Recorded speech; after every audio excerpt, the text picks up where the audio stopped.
성경 누가복음 24장 44절에서 49절까지의 말씀. 누가복음 24장 44절에서 49절까지의 말씀 제가 봉독하고 마지막은 함께 읽도록 하겠습니다.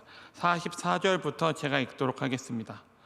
또 이르시되 내가 너희와 함께 있을 때에 너희에게 말한 바 곧 모세의 율법과 선지자의 글과 시편에 나를 가리켜 기록된 모든 것이 이루어져야 하리라 한 말이 이것이라 하시고, 이에 그들의 마음을 열어 성경을 깨닫게 하시고, 또 이르시되 이같이 그리스도가 고난을 받고 제3일에 죽은 자 가운데서 살아날 것과 또 그의 이름으로 죄사함을 받게 하는 회개가 예루살렘에서 시작하여 모든 족속에게 전파될 것이 기록되었으니 너희는 이 모든 일의 증인이라. 함께 읽겠습니다.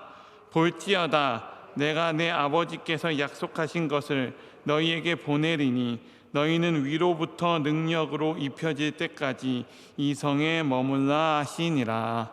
아멘. 할렐루야.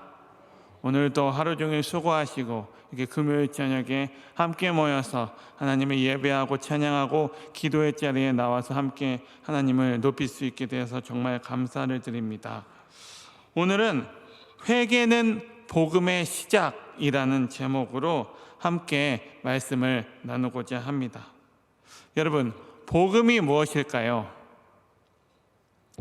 여러분, 복음이 무엇일까요? 대부분이 하는 대답은 복음은 쉽게 복된 소식이라고 이야기를 합니다.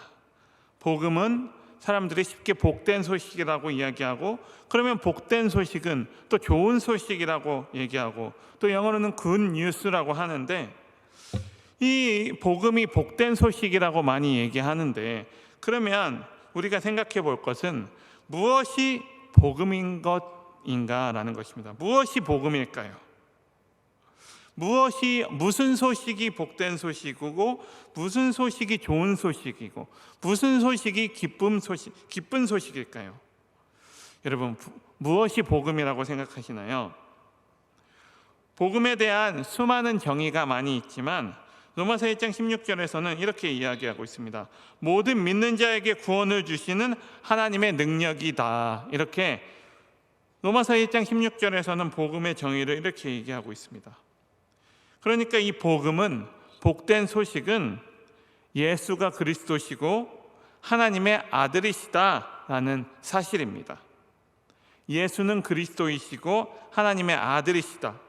이 사실이 정말로 복된 소식이고 좋은 소식이고 복음이라는 것이죠. 성경에서 말하는 복음입니다. 그리고 이 사실이 복음인 이유는, 예수가 그리스도이시고 하나님의 아들이신 것이 복된 소식인 이유는 예수 그리스도의 죽으심과 부활하심 때문입니다. 예수 그리스도의 죽으심과 부활하심, 이 사실이 이 다른 모든 복음에 대한 정의의 밑받침이 되는 가장 중요한 기본 전제라고 할 수 있는 것입니다. 복음은 예수 그리스도의 죽으심과 부활되신다는 그 사실입니다. 그런데 오늘날 예수 그리스도를 믿는 많은 크리스천들이 복음을 알고 복음을 전하고 복음을 외치면서 대부분 이 복음의 시작을 모르고 있습니다. 여러분, 이 복음의 시작이 무엇일까요? 복음의 시작이 무엇일까요? 어떤 사람은 이 복음은 사랑으로 시작한다라고 이야기합니다. 요한복음 3장 16절에 하나님이 세상을 이처럼 사랑하사 독생자를 주셨으니 이렇게 말씀하고 있으니까 복음의 첫 마디는 사랑이라고 생각합니다. 물론 어느 정도 맞습니다. 실제로 복음 전하는데 널리 사용되는 사형리에서도 이 복음을 사랑에서부터 출발하고 있습니다. 또 어떤 사람은 이 복음의 시작은 소망이라고 이야기합니다. 복음은 소망으로부터 시작한다라고 이야기하고 있습니다. 여러분 예수 믿고 천국 가세요. 이 사실이 이렇게 전하면서 예수 믿고 천국 가는 것이 복음이라고 생각하니까 또한 천국이 우리에게 소망이니까 이 복음의 시작 메시지는 소망이라고 생각하는 사람도 있습니다. 물론 천국이 우리의 소망인 것도 맞습니다. 하지만 이 복음이 소망으로 시작하지는 않습니다. 사랑하는 성도 여러분, 세례 요한은 예수님보다 먼저 이 하나님 나라의 복음을 전파하고 다녔던 사람입니다. 그런데 이 세례 요한이 입을 열어서 전파한 복음의 첫 마디가 무엇이었을까요? 바로 회개였습니다. 마태복음 3장 1절 2절에 보면 회개하라 천국이 가까웠느니라 라고 기록하고 있습니다. 세례 요한뿐만이 아니라 예수님께서 공생애를 시작하시면서 전파하신 복음의 첫 마디를 보면 마태복음 4장 17절에 보면 이때부터 예수께서 비로소 전파하여 가라사대 회개하라 천국이 가까이 왔느니라 하시더라. 예수님께서 전파하신 복음의 첫 마디도 바로 이 회개였습니다. 예수님이 전하신 복음의 첫 마디는 하나님이 너를 사랑하신다 라도 그것도 아니었고 천국의 소망을 가져라 라는 것도 아니었고 세례 요한과 마찬가지로 회개하라 천국이 가까웠느니라 였습니다. 뿐만 아니라 예수님의 제자들이 예수님의 파송을 받고 전도하러 나갈 때 그들이 제일 먼저 전파한 복음도 그 첫 마디가 무엇이었을까요? 바로 제자들도 회개하라 였습니다. 마가복음 6장 12절에 보면 제자들이 나가서 회개하라 전파하고 라고 기록하고 있습니다. 마가복음 6장 12절을 영어 성경으로 보니까 People should repent 라고 기록하고 있습니다. 여기서 우리는 이 People should repent 라고 기록한 이 문장에서 should라는 단어를 주목해서 보았으면 좋겠습니다. 이 should라는 단어는 반드시라는 이 단어 뜻을 가지고 있습니다. 그러니까 반드시 회개해야 한다라는 것이죠. 제자들이 나가서 회개하라 전파하고 이렇게 말씀에 기록하고 있는데 우리가 보고 있는 개역 개정에서는 이 반드시라는 말의 번역은 빠져 있습니다. 그런데 이 예수님께서 12 제자들을 이렇게 지도하시면서 이 제자들이 나가서 회개하라고 가장 먼저 복음을 전파한 것은 그들이 예수님 곁에서 들은 복음의 메시지의 핵심이 바로 그 첫 단추가 바로 회개였다라는 것이죠. 그런데 여러분, 오늘날 우리가 전하는 복음에는 회개가 빠져 있는 것 같습니다. 먼저 자기의 죄를 깨달아야 회개하게 되고 예수님의 필요성을 느낄 수가 있는데 우리가 전하는 복음에는 이 회개가 빠져 있습니다. 우리는 이 복음의 첫 단추를 잘 끼우지 않고 우리는 하나님의 사랑부터 먼저 전파합니다. 복음을 믿으면, 예수님을 믿으면 뭐든지 세상에서 잘 살게 된다라고 전파하고 있습니다. 혹시 여러분께서는 이 회개하라라는 이 메시지가 예수님이 십자가를 지시기 전까지의 복음의 메시지이고 예수님이 이미 우리 죄를 위하여 십자가를 지시고 구원 사역을 완성하셨기 때문에 우리의 죄가 다 씻어졌기 때문에 이제는 회개를 그렇게 너무 강조하지 않아도 된다라고 생각하는 분도 계실 것입니다. 그런데 말씀에 보면 예수님께서 십자가를 지시고 사흘 만에 부활하셔서 이 땅에 40일간 계시면서 제자들에게 지상 명령을 주실 때도 그때 가르치신 복음도 다른 것이 아닌 회개의 메시지였습니다. 회개하고 복음을 땅끝까지 이르러 전파하고 나의 증인이 되라라고 그렇게 지상 명령을 하셨습니다. 오늘 우리가 읽은 이 본문 말씀도 바로 그 메시지입니다. 예수님은 부활하시고 제자들 앞에 나타나셨습니다. 그리고 이렇게 말씀하셨습니다. 우리 46절에서 48절까지의 말씀을 함께 읽어보도록 하겠습니다. 또 이르시되 이같이 그리스도가 고난을 받고 제3일에 죽은 자 가운데서 살아날 것과 또 그의 이름으로 죄사함을 받게 하는 회개가 예루살렘에서 시작하여 모든 족속에게 전파될 것이 기록되었으니 너희는 이 모든 일의 증인이라. 아멘. 네, 예수님이 지상명령을 주실 때 그 지상명령은 한마디로 땅끝까지 이르러 복음을 전파하고 나의 그 복음에 나의 증인이 되어라 라는 것이었는데, 그 전파하는 복음의 내용은 하나님의 사랑과 장래의 소망이 아니었습니다. 오늘 말씀에 기록한 대로 그 복음은 죄사함을 받게 하는 회개였습니다. 방금 우리가 읽은 말씀에서도 예수님의 당부는 죄사함을 받는 회개가 모든 족속에게 전파되어야 한다라고 이야기하고 강조하고 계십니다. 사랑하는 성도 여러분, 오늘날 우리들은 이러한 예수님의 당부를 충실하게 이행하고 있는지를 한번 돌아보길 원합니다. 적당히 바꾸어서 듣기 좋은 복음으로 만들어서 그렇게 복음을 전하고 있지는 않는지 한번 돌아보기를 원합니다. 지금 우리는 계속 회개에 대해서 이야기를 하고 있습니다. 그렇다면 여러분, 이 회개가 무엇일까요? 회개가 과연 무엇일까요?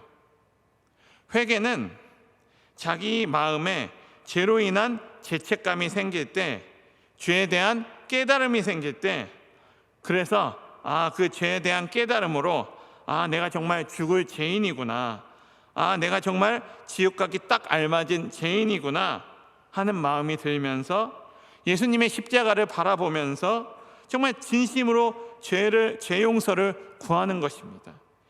이것이 회개입니다. 그런데 이것은 우리가 배운 지식으로 할 수 있는 것이 아니라 내 안에 계신 그 성령 하나님의 역사로 성령 하나님께서 내 마음에 죄책을 주셔야 우리가 회개를 할 수가 있는 것입니다. 나와 성령 하나님의 상호작용이 둘 다 모두 필요한 것입니다. 내가 회개할 때 성령 하나님께서 죄에 대한 깨달음을 주시고, 또 순서를 바꾸어서 성령 하나님이 내 안에 죄책을 주시면 내가 더 회개할 수 있게 되는 것입니다. 그러니까 회개는 이론과 지식으로 하는 것이 아니고 성령 하나님의 역사가 있다라는 뜻입니다. 그리고 이 역사는 보통 복음이 전파될 때 일어납니다. 우리가 말씀을 볼 때 일어납니다. 우리가 기도할 때 이 역사가 일어납니다. 어제까지는 내가 죄인인지 몰랐는데 오늘 설교를 듣다가 또 말씀을 보다가 기도를 하다가 또한 전도를 하다가 신비하게 나의 죄가 깨달아지는 것입니다. 그래서 우리는 복음을 전파할 때 성령의 역사를 간절히 의지해야 하는 것입니다. 왜냐하면 이것은 지식이 아니라 성령 하나님의 신비한 역사이기 때문입니다. 그래서 바라기는 저와 여러분 모두가 성령 하나님의 역사로 죄가 깨달아지고 복음의 첫 단추를 잘 끼는 저와 여러분들이 되기를 간절히 소망합니다.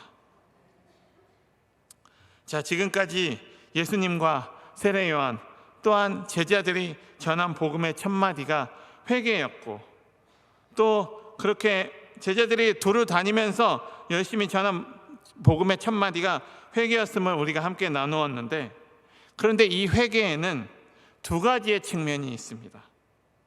첫 번째로는 이 회개는 나를 회개로 인도하는 하나님의 은혜의 역사, 좀 전에 말씀드린 성령 하나님의 역사가 있고, 그거와 더불어 또 한쪽에서는 내가 실제로 노력해서 회개해야 하는 두 가지의 측면이 동시에 필요하다는 것입니다. 많은 사람들은 회개를 이렇게 생각합니다. 회개를 이렇게 느낍니다. 많은 사람들은 회개를 그저 죄송하다고 느끼는 것, 내가 죄송하다고 고백하는 것을 회개라고 생각합니다만, 회개는 헬라어로 보면 메타노이아라는 뜻입니다. 그런데 이 메타노이아라는 헬라어는 메타와 노이어의 합성어입니다. 이 메타는 영어로 체인지, 즉 바꾸다라는 뜻이고, 노이아는 마인드, thinking, 즉 생각이라는 뜻입니다. 메타는 바꾸다라는 뜻이고 노이아는 생각이라는 뜻입니다. 메타노이아가 회개라는 뜻인데, 그러니까 이 회개는 생각하는 방식, 사고 방식을 바꾸는 것이 바로 회개라는 것입니다. 과거에는 내 생각 중심으로 살았다면 이제는 믿음 중심으로 내 생각과 사고를 바꾸는 게 회개라는 것입니다. 이제는 말씀 중심으로 사는 것이 회개라는 것입니다. 과거에는 세속적인 가치관 중심으로 살았다면 이제는 천국 가치관 중심으로, 하나님 중심으로 바꾸는 것입니다. 이것이 회개인 것입니다. 그런데 여러분, 이 변화는, 이 회개는 내가 앞으로 변화돼야지 하고 내 결심과 내 결단으로만 충분한 것이 아닙니다. 내 결심과 내 결단으로 인한 변화가 아닌 것입니다. 물론 자기 결심과 결단도 필요합니다. 없어서는 안 됩니다. 정말로 필요하지만 그보다 더 근본적으로 필요한 것은 성령의 감동으로 된 변화가 우리 안에 일어나야 된다는 것입니다. 완전히 새롭게 태어나는 것, 마치 거듭남처럼 내 내면이 하나님 중심으로 모든 것이 다 달라지는 그러한 변화가 우리 속에서 일어나야 한다는 것입니다. 그런데 오늘날 많은 사람들은 예수님을 믿는 것을 그저 지금까지 내가 살고 있는 방식 그대로 유지하면서 거기다가 내가 믿는 구원자 예수님을 한 분을 보태는 것으로 그렇게 생각을 합니다. 그래서 그분의 도움으로 내 삶이 조금 나아지는 것으로 그렇게 쉽게 생각하는 경향이 많이 있습니다. 하지만 그것은 회개하고 복음을 믿은 것이 아닙니다. 회개는 쏙 빼고 나를 위해, 내 삶을 위해, 나의 안위를 위해 예수님을 믿는 것입니다. 회개에는 하나님이 나를 회개로 인도하시는 측면이 있고 또 내가 열심히 회개해야 하는 측면이 있다고 했는데, 우리에게는 이 두 가지 모두가 필요한 것입니다. 우리가 그저 입술로 피상적인 그런 회개는 할 수가 있지만 진심 어린 회개는 물론이고, 회개를 하고 나서도 하나님이 나의 회개를 받아주셨다라는 확신은, 그러한 확신은 오직 성령 하나님의 역사, 은혜의 역사로만 우리가 알 수 있고 가능하다라는 것입니다. 그래서 하나님이 나를 회개로 인도하신다라고 표현을 할 수가 있는 것입니다. 하나님이 나를 회개로 인도하실 때 그때 또 내가 회개를 해야 하는 것입니다. 사랑하는 성도 여러분, 우리의 삶을 한번 돌이켜보면 내가 회개를 할 수 있었던 것도 다 주님의 은혜의 역사였습니다. 하나님의 성령 하나님의 역사였습니다. 그 은혜의 역사와 동시에 또 우리에게는 하나님 아래서, 하나님의 은혜 아래서 내가 죄를 끊는 결단이 있었던 것을 우리가 볼 수 있습니다. 성령 하나님의 인도 안에서 내 의지로 육신을 따르지 않고 성령의 뜻을 따랐던 것을 우리가 볼 수가 있습니다. 그렇게 회개는 성령 하나님의 역사와 내 의지가 동시에 이루어져야 한다는 것입니다. 사랑하는 성도 여러분, 믿음은 예수 그리스도를 내 마음의 주인으로 모시고 또 그분만을 의지하면서 살아가는 것입니다. 그리고 또 그 믿음은 회개로부터 출발한다는 것을 깨닫는 저와 여러분들이 되기를 간절히 소망합니다. 그래서 이 회개와 믿음은 마치 젓가락의 두 짝처럼 항상 붙어 다니는 것입니다. 성경에도 보면 이 회개와 믿음이 같이 나오는 구절이 참 많이 있습니다. 그래서 회개 없이는 우리에게 구원도 없고 회심도 없고, 즉 삶의 방향을 바꾸는 것도 회개 없이는 없다라는 것입니다. 회개 없이는 제 용서를 받음도 없다라는 것을 꼭 기억하는 저와 여러분들에게 되기를 간절히 바랍니다. 사랑하는 성도 여러분, 이제는 우리가 그렇게 우리가 믿음과 회개를 통해서 예수 그리스도의 은혜로 우리가 우리의 믿음이 회복된 후에 이제는 우리가 회개한 후에는 이제는 우리가 성령 하나님의 인도하심을 받아서 살아가야 합니다. 사랑하는 성도 여러분, 그런데 우리는 지금 하나님의 뜻대로 잘 살고 있다고 생각하십니까? 우리는 하나님의 뜻대로 지금 잘 살아가고 있는 것일까요? 그것을 무엇으로 판단할 수 있을까요? 눈으로 보기에 모든 것이 다 잘 되고 좋은 것이, 다 좋아지는 것이, 모든 것이 잘 풀리는 것이, 아무런 걱정이 없는 것이 하나님의 뜻대로 잘 가는 것일까요? 눈으로 보기에는 힘들고 어려운 일이 많이 생기면, 내 삶에 어려운 일들이 많이 찾아오면 그것이 하나님의 뜻대로 살아가는 것이 아닐까요? 어떻게 사는 것이 잘 사는 것일까요? 그것은 항상 우리가 예수님을 바라보며 예수님과 동행하며 일상생활에서 예수님의 인도함을 받으며 예수님과 교제하며 살아가는 것입니다. 여러분이 지금 주님과 놀라운 교제 속에서 매일매일 하나님의 음성을 들으면서 살아가고 있다면, 항상 주님을 만나고 주님의 말씀을 듣고 있다면 지금 잘 가고 있는 것입니다. 비록 지금 어려운 때를 보내고 있다고 할지라도 하나님의 말씀 가운데서 살아간다면 잘 인도함을 받고 계신 것입니다.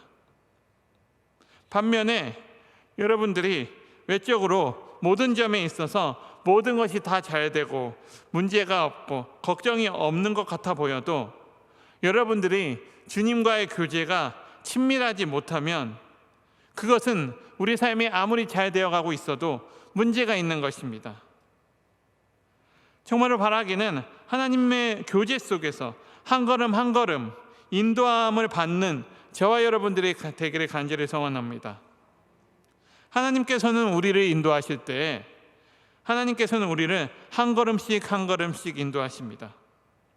그래서 오늘 내 걸음이 하나님에 의해서 인도되고 있다는 것을 우리가 느낀다면, 즉 하나님이 우리에게 주시는 그 은혜와 감동, 그 위로와 교제가 우리 삶 속에 매일에 있다면, 비록 앞이 잘 보이지 않고 안개 속을 헤매고 있는 것 같아도 지금 내가 바르게 잘 가고 있다는 그 사실을 기억했으면 좋겠습니다.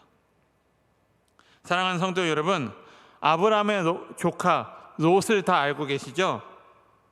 아브라함의 조카 롯은 아브라함과 헤어질 때 어디를 선택하여 갔나요?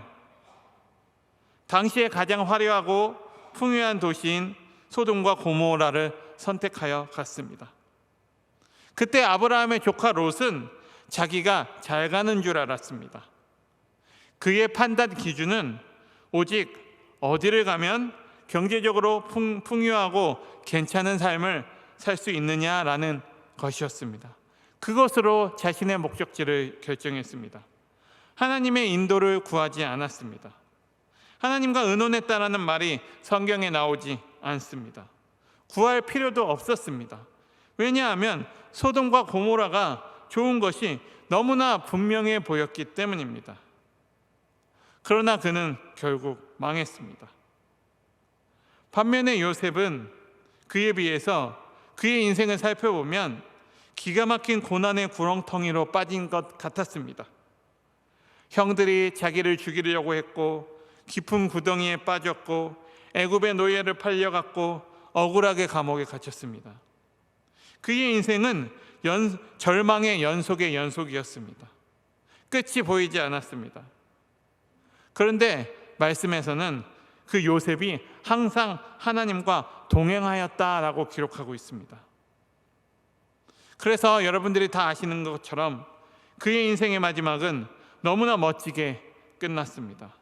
애굽의 총리가 되었습니다.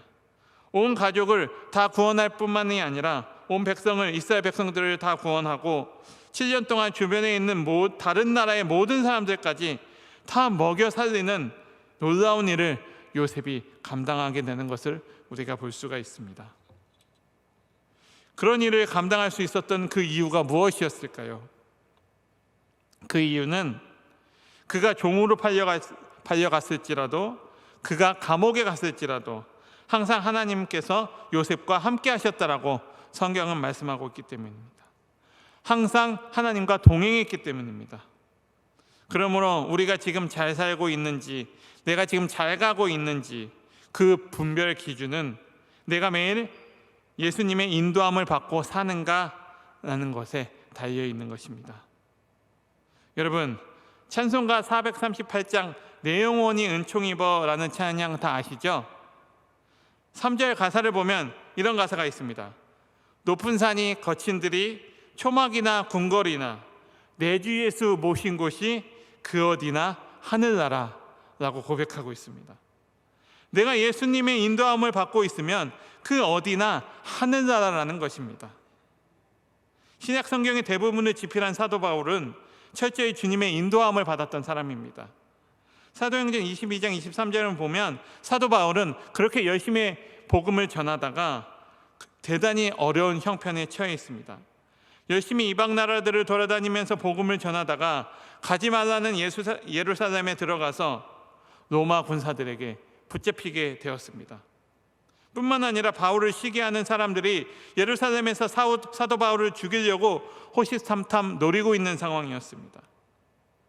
여러분, 한 사람이라도 작심을 하고 여러분들을 죽이려고 벼르고 있다면 얼마나 두렵겠습니까? 잠이 올까요? 한 사람이 마음에 작심을 하고 나를 죽이려고 한다고 해도 이것은 정말로 잠도 오지 않고 정말로 힘든 상황이고 끔찍한 일인데, 그런데 사도 바울은 사방에서 사람들이 자기를 죽이려고 하고 있습니다. 그런데 이렇게 모든 것이 혼란스럽고 두려운 일이 계속되는 그러한 상황 속에서도 바울은 담대하게 하나님 나라의 복음을 전하고 있습니다. 그렇게 복음을 전하면서 사도행전 23장 11절에 보니까 이렇게 나와 있습니다. 그날 밤에 주께서 바울 곁에 서서 이르시되 담대하라, 내가 예루살렘에서 나의 일을 증언한 것 같이 로마에서도 증언하여라 하리라, 이렇게 나와 있습니다. 여러분, 바울은 예수님을 만나고 예수님의 지시를 듣고 예수님의 인도함을 받는 사람이었습니다. 그렇기 때문에 사방에서 자기를 죽이려고 하는 그러한 위험 속에, 어려움 속에 있었어도 담대함을 가지고 그렇게 담대하게 복음을 전할 수가 있었던 것입니다. 그렇기 때문에 그에게 그러한 담대함이 있었던 것입니다. 사랑하는 성도 여러분, 오늘날 우리에게도 하나님께서 사도 바울을 만나 주신 것처럼 오늘날 우리에게도 하나님께서 동일하게 만나 주십니다. 사도 바울이 이렇게 담대할 수 있었던 것처럼 하나님께서는 극심한 내 문제의 환경 속에서도 항상 나를 만나 주시고 항상 나에게 말씀하시고 나에게 답을 주십니다. 내가 주님께 가까이 붙어 있을 때 그렇게 해주십니다. 그래서 정말 바라고 원하기는 우리가 다시금 우리의 신앙의 전성기를 회복하는 저와 여러분들이 되기를 간절히 소망합니다. 사랑하는 성도 여러분, 당시 사도 바울은 로마에 가기를 계속적으로 기도해 왔습니다. 왜냐하면 로마가 당시 세계의 중심이었기 때문입니다. 그래서 그 중심에 가서 하나님의 나라의 복음을 더 열심히 전하고 싶었습니다. 하나님께서는 사도 바울의 소원대로, 기도대로 로마를 가게 해주셨습니다. 단 방법이 사도 바울이 예측한 것과는 완전히 달랐습니다. 바울은 전도자로 가고 싶었지만 제수의 신분으로 가게 되었습니다. 하지만 이 로마 시민이라는 신분으로 옥에 갇히지는 않고 가택연금을 당해서 돌아다니지만 못할 뿐 찾아오는 많은 사람들에게 복음을 전할 수가 있었습니다. 로마에서 복음을 전하고자 하는 이 바울의 소원이 이루어진 것입니다. 오늘날 우리도 마찬가지입니다. 내 생각과 하나님의 생각은 다릅니다. 그래서 특히 주님과 교제가 깊지 않은 사람의 경우에는 내 생각은 거의 하나님의 뜻과는 많이 다를 가능성이 높습니다. 그러나 하나님께서 우리와 함께 하시고 내 안에 오셨고 나를 인도하시는 것을 잘 알고 있다면, 그리고 날마다 하나님의 뜻을 알고자 노력한다면 우리에게 하나님께서는 항상 말씀하고 계신 것을 우리가 알 수 있습니다. 사랑하는 성도 여러분, 우리가 하나님이 인도하신다는 것을 잘 알면서도 실제로 예수님을 그렇게 깊이 체험하지 못하는 이유가 무엇일까요? 그것은 우리가 예수님을 체험하는 것을 어떤 놀라운 신비한 체험이라고 생각하기 때문입니다. 하지만 하나님께서는 우리를 일상 속에서 인도해 주고 계십니다. 하나님께서는 우리가 기도할 때, 말씀 볼 때, 하나님을 찾아서 예배 자리에 나올 때 하나님은 우리에게 말씀해 주신다는 것입니다.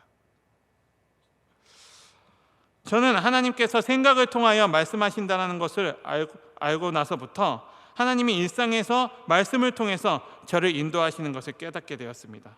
큐티를 통해서, 기도를 통해서 매 순간 저를 인도하는 것을 깨닫게 되었습니다.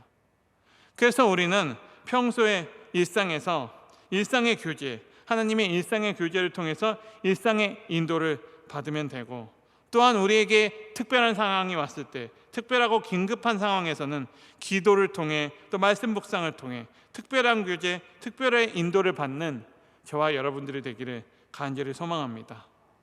때문에 우리는 일상의 인도를 받기 위해서 말씀과 기도, 경건 생활에 누구보다 힘을 써야 하겠습니다. 우리가 경건 생활을 통해 일상의 인도를 받는 훈련을 쌓아가면 하나님은 특별한 때에 특별한 인도까지 보여주시고 우리에게 말씀해 주실 것입니다. 사랑하는 성도 여러분, 하루 종일 우리가 생각으로 주님과 대화해 보시기를 바랍니다. 주님, 어떻게 할까요? 주님, 제가 무엇을 할까요? 주님, 이건 어떠세요? 주님, 저건 어떠세요? 주님, 이런 때는 저에게 지혜가 필요하네요. 지혜를 좀 주세요. 주님, 주님이 원하시는 대로 할게요. 이렇게 우리는 일상의 인도함을 받는 것에서부터 출발해서 우리의 사역적인 측면까지 우리의 삶의 모든 부분을 다 하나님과 교제하며 나누며 이렇게 하나님께 인도함을 받을 수 있도록 하나님께 매달리고 묻고 대화하며 교제하는 훈련이 우리 안에 일어나야 하겠습니다. 사랑하는 성도 여러분, 우리 하나님은 정말 좋으신 분이십니다. 아멘. 하나님은 약속을 끝까지 지키시는 분이시고 가장 좋은 것으로 채우시는 분이십니다. 우리가 하나님의 백성이 되고 하나님께서 우리 아버지가 되실 때 성경에 나와 있는 수많은 약속들이 다 우리에게 해당이 됩니다. 그래서 사랑하는 성도 여러분, 이제 돌아오는 주일부터 부흥회가 시작됩니다. 봄 특별 부흥회가 시작됩니다. 나오셔야 합니다. 우리의 모든 삶을 하나님께 인도함을 받을 수 있도록 기대하고 나오셔야 합니다. 오늘 나눈 말씀처럼 회개로 복음 앞으로 나아가는 우리가 되기를 간절히 소망합니다. 이번 부흥회를 통하여서 정말 우리의 신앙의 전성기를 다시금 회복하기를 간절히 소망합니다. 여러 가지로 움츠러져 있던 우리의 마음과 우리의 생각을 이번 부흥회를 통하여 다시금 회복하고 하나님만 바라보고 달려나가는 저와 우리 평강교회 모든 성도님들이 되시기를 간절히 소망합니다.